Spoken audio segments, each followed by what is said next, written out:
لفضاء صحي للشباب، والفضاء بي 55 المخصص لمكتب البي، المكتب الصحي البي الجماعاتي، إضافة إلى المسجد. كلها هذه مرافق يعني تندرج ضمن تصميم التهيئة، وهذا موضوع اتفاقية بالمياه والغابات. شكرا سيدي العميد. مع الجماعة السيد العامل ورئيس المجلس الجماعي والسادة الأعضاء، إذا هذه سفينة التمويل التي تعرف بما تصميم تهيئة المديرية.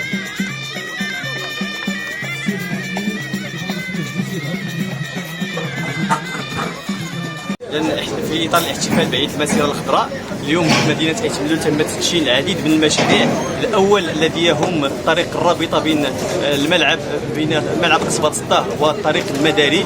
هذا المشروع اللي هو اولي اللي يفك العزله على المنطقه، بالاضافه الى ان انخرطنا في مشروع مع الجامعه الملكيه المغربيه لكره القدم قصد تجهيز ملعب قصبه الدار بواحد الغلاف مالي اللي كيراوح واحد 10 مليون ديال الدراهم كمرحله ثانيه، وكذلك في اطار بناء واعداد مسبح نصف اولمبي مغطى، وكذلك قاعه متعدده الرياضات في قصبه الدار. هذه لائحه اولى المشاريع اللي ستعرف الوجود قريبا في قصبه الدار. وكذلك ما نساوش يعني التدشين ديال المركز ديال الاشعه راديولوجي في شارع الحسن الثاني، وكمشروع ثالث تم تدشينه هو تهيئه ساحه الحرش اللي هي محاذيه للمقر الجامع، يعني المقر اللي هو في طور البناء، وكذلك الكوميساريه ديال ايت ملول.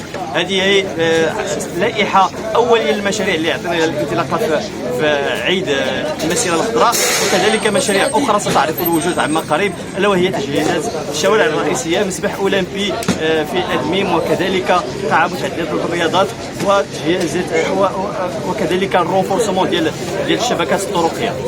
أشرف السيد عامل عملية الإسكان ايت ملول السيد إسماعيل أبو الحقوق اليوم على إعطاء انطلاقة لإحداث منتزه الحرش، يمتد على مساحة 7 هكتارات، يتوفر على ملاعب قرب، فضاءات الأطفال، مناطق استجمام ومناطق خضراء.